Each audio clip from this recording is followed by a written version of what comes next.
Hey guys, how are you going? How's it all working out? How are you?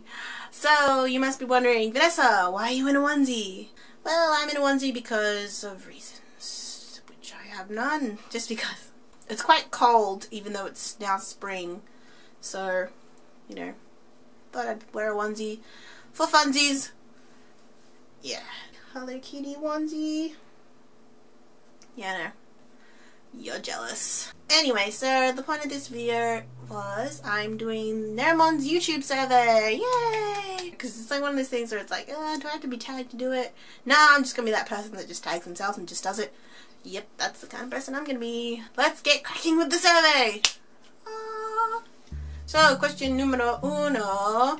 What is your biggest fear? So I think my biggest fear is change, like big change. Also little, just change.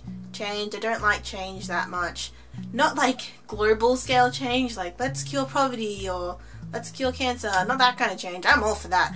I mean like my own personal type of change. An example of small change. No, not money. Haha, but I'm ching. That was sad.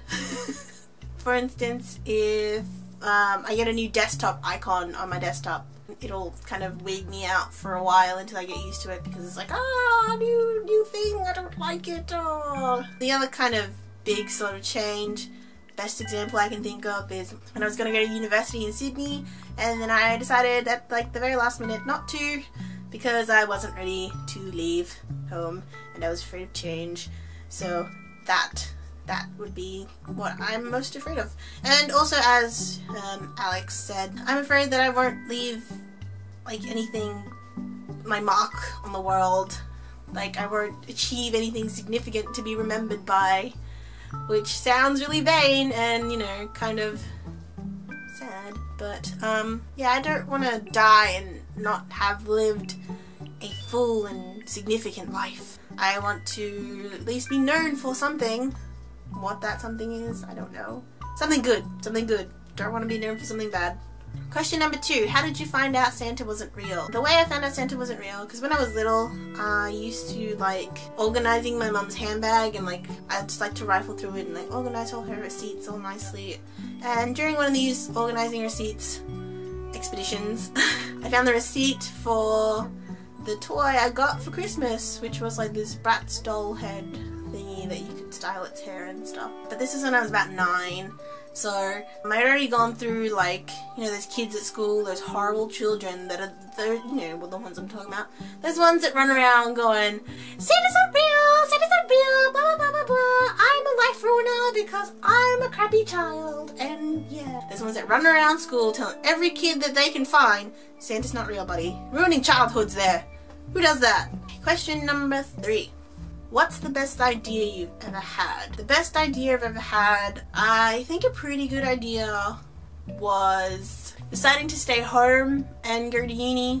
At times I think like, this was a horrible idea, what am I doing with my life?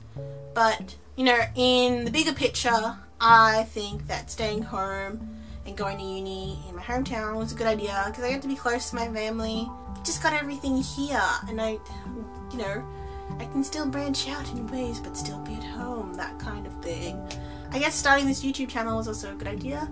I mean, I really like making videos, even though I don't make them as often as I would like to. Doing these has been fun. Got to make some cool friends and chat to new people. It's always good to branch out, trying something new and doing new different things that I wouldn't necessarily always do. Like an example of that would be going on that industry trip I told you about that I made a video about that I'm going to still need to edit because I did make it, just hadn't had time to edit it.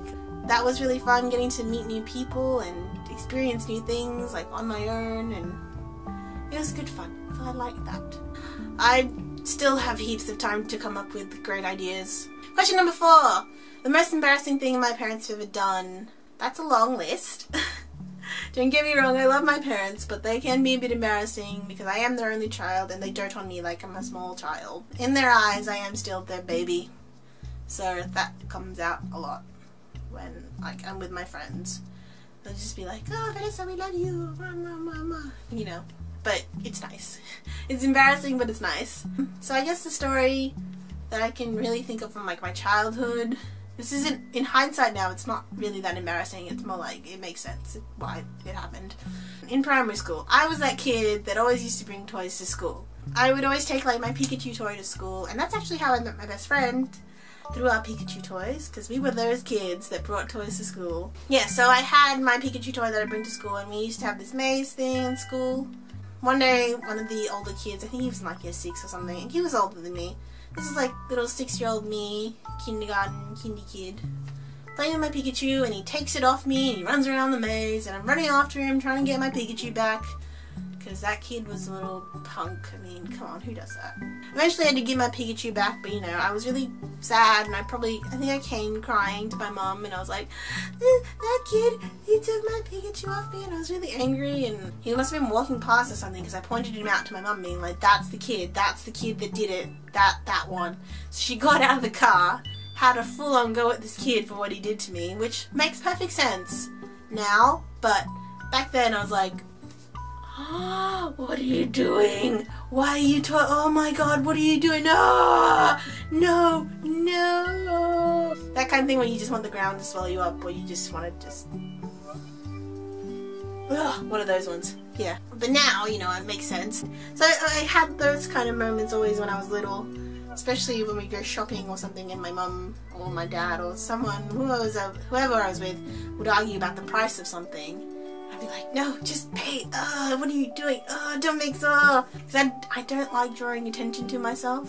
This is different. And just to be even, my dad, this is a recent thing he's come up with in the past couple of years. So you know those bag check people in stores that stand outside the store and check people's bags, they leave, make sure they haven't stolen anything? Yeah, so instead, my dad thinks it's hilarious to just mess with these people, and instead of showing the bag on the way out, he'll show the bag on the way in, and just to see their reaction, see what they'll do, see if they'll check the bag and go, yep, no, that's okay, that's okay. And it is quite funny, but it's such a daggy dad thing to do. So whenever I go shopping with him and we go into one of these stores that has a bag checker, he'd be like, Vanessa, show me your bag, show me your bag. I'll be like, Dad, no, stop it, this is weird, stop. But I love my parents, you know. As embarrassing as they are, all parents are kind of embarrassing, so... Last question, number 5. If you were only allowed to pick one career for the rest of your life, what would it be? See, there are like realistic ones, and then there are like ones that don't really seem that possible for me to like have. So I guess the ones that don't seem very possible, or like, you know, don't really think I can make much of a living out of, probably like being a bed tester, that'd be awesome, or a pillow tester, or a couch tester, or a food tester. I want to test things that I don't really have to do much work. Something that doesn't require much motivation and effort. But realistically, if we're gonna go all realistic on you, I think the one career I think I would want to do for the rest of my life, it's the career path I've chosen now. To be a journalist. I'm not like a hard-edged, cutting journalist breaking news stories about really important things. I don't think I'm cut out for that. First of all, that's quite stressful. I'd like to be like an entertainment journalist. You know, you get to travel around the world and meet new people and see awesome places. It's kind of that's my dream kind of job, and I get to do like writing, and I get to do probably film work as well. It'll cover like lots of multifaceted areas that I want to do. So that, and I hope that's what I'll end up doing.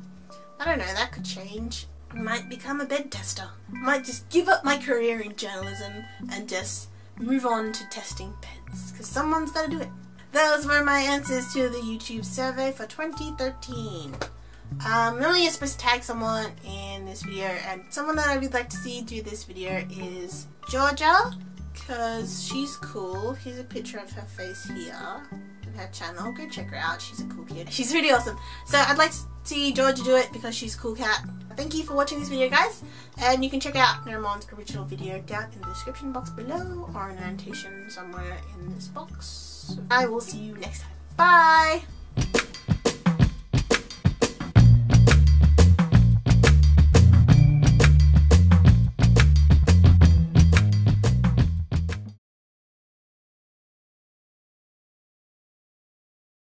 Onesie dance. Every day I'm shuffling. Yeah, that's how I was dancing. not like this. That's just sad. That's how I was dancing at the uni ball the other night. Yeah, I was the life of the party. I never know what to do with my arms when I dance. It's like, should they be up here? Should they be down here? What the hell do you do with your arms when you dance?